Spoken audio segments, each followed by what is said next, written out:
All right, friends, so day 10 of practice just wrapped up out there, and normally you'd think after 10 days in, things start looking clean, guys start locking in, right? But that's not really what came out of today. Instead, the head coach got up in front of reporters after practice and basically admitted he is not happy with where this team is right now. And he pointed at one specific issue that's apparently been showing up more than it should through camp so far. And I mean, when you're less than 2 days away from the first preseason game, that's not really the update you want to hear. So stick around, because I'm going to break down exactly what he said, why it's got him concerned, and what it means heading into Thursday.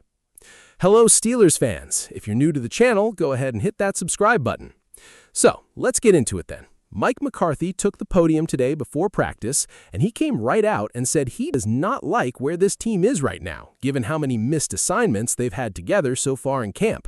And I mean, that's coming straight from the head coach himself, not some outside analyst or a beat writer speculating. This is the guy running the show telling you directly that the mental errors have been piling up more than he'd like. Nick Farabaugh actually tweeted this out live from the press conference, and the way McCarthy phrased it was that the amount of missed assignments this team has had is, and I'm paraphrasing here, a little higher than normal. Now, think about that for a second. This is a brand new head coach, first year with this roster, and he's already flagging discipline as a concern before we've even gotten to a real football game.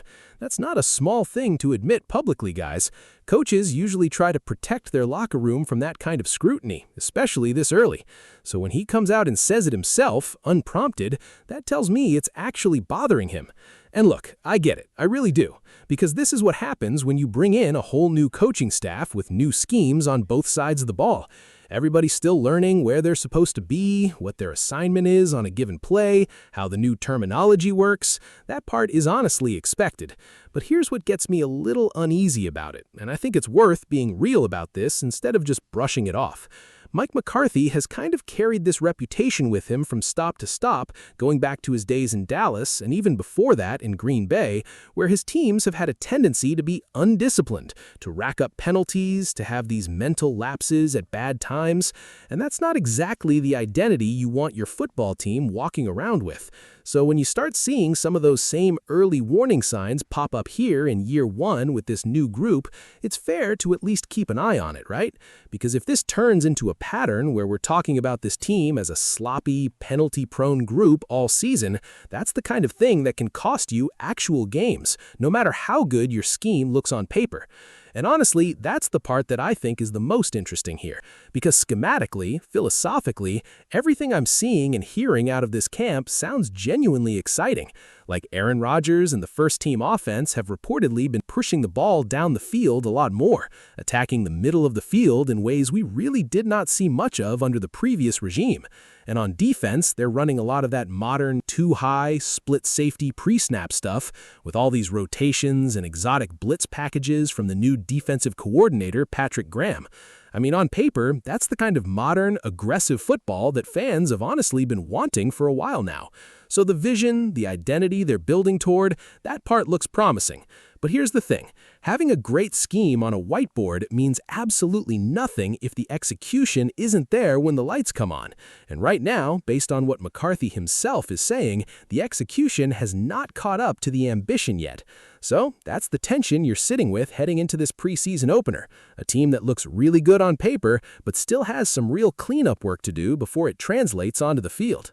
Now, the good news in all of this, and I do think there's real good news here, is that we are still early. We've got a long runway left before week one actually matters. So there's plenty of time for this coaching staff to get these guys buttoned up, to smooth out these mental errors, and to actually turn this thing into the well-oiled machine that the scheme suggests it can be.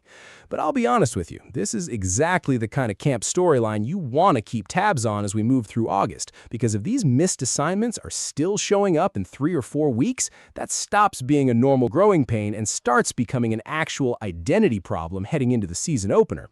Now, while we're on the topic of who's actually going to be on the field Thursday, McCarthy also dropped another piece of news today that I think is worth talking about, and that's regarding Max Iheanachor, their first-round rookie out of Arizona State. According to McCarthy, Max Iheanachor is likely not going to play in Thursday's preseason opener against the Green Bay Packers. He's been dealing with an injury and has only been doing individual work off to the side. Now, I don't think this is something to panic over, especially not long-term. It sounds like a fairly minor situation, but here's where it actually gets interesting, because while Max Iheanachor has been sidelined, Dylan Cook has been taking full advantage of that opportunity. He's reportedly been practicing really well, stepping up while the door's been open, and from what's being said, it sounds like he's genuinely putting himself in position to be this team's starting right tackle heading into Week 1. And I think that's a storyline you have to watch closely here, because sometimes these injury windows in camp end up being the exact moment where a depth guy turns into a starter. If Dylan Cook keeps performing at this level once Max Iheanachor is fully healthy again, that competition at right tackle might not be as settled as people assumed coming into camp. Now, shifting over to the quarterback situation, because this ties directly into how this preseason opener is going to look, the Green Bay Packers have already announced that they're planning to play their starters on Thursday, and that includes Jordan Love. Now, they're probably not going to play a ton, maybe a drive or two, but it does show they're treating this as a real step in their process. On the Steelers side, though, McCarthy said today that he doesn't have a firm plan locked in yet. Reporters from that same press conference, McCarthy is planning to split the roster into 3 groups for Thursday, but no final decisions have been made yet on exactly who plays when, and that obviously includes the biggest question mark of them all, whether or not Aaron Rodgers is going to see the field Thursday night. Here's what we do know, though. McCarthy has said he wants Aaron Rodgers to get somewhere between 30 and 40 total snaps across this entire preseason, not just in one game. So even if he does play Thursday, that doesn't mean it's going to be a big workload. It just means they're trying to get him some real reps somewhere over these 3 preseason games. And what really stood out to me was what McCarthy actually said about it. He said, and I'm paraphrasing here, that Aaron would like to play and that he, as the coach, would like to see him play too, but that they're not going to make a final call until they get right up to it because there's more that goes into that decision than just one guy wanting reps. And I think that's a pretty honest answer from a head coach because it acknowledges there's a bigger picture here beyond just what the quarterback wants. And speaking of what Aaron Rodgers wants, this is where it gets even more interesting to me because according to Mike Silver of The Athletic, Aaron Rodgers has actually said he'd prefer not to play in the preseason at all. In that piece, Rodgers is quoted as saying that McCarthy wants him out there for 30 or 40 plays this preseason and that he told McCarthy directly, if you want me to play, I'll play. I'm not saying I want to do it, but if he wants me to, I will. So you've basically got a quarterback who's willing to go out there if asked, but who clearly isn't chasing preseason snaps for the sake of it. And honestly, I don't blame him one bit. This is a guy with over 2 decades of NFL experience. He already knows this offense inside and out. He doesn't need live preseason snaps to prove he understands the scheme. So personally, my read on this is that there's really not a ton of upside in throwing a 42-year-old quarterback out there in a meaningless preseason game. I mean, sure, the injury risk is probably low if he's only playing a limited number of snaps, but if something does happen, even something small, that's the kind of decision that's going to get second-guessed hard. So my honest take, save those bullets for when they actually count in the regular season. So when you put this all together, you got a head coach who was openly frustrated with the sloppiness so far, a scheme on both sides of the ball that genuinely looks exciting on paper, a rookie tackle dealing with a minor injury while someone else is seizing the opportunity behind him, and a quarterback situation heading into Thursday that's still very much up in the air. There's a lot happening in this camp right now, and honestly, I think the next couple of weeks are going to tell us a lot more about which version of this team we're actually going to get come Week 1.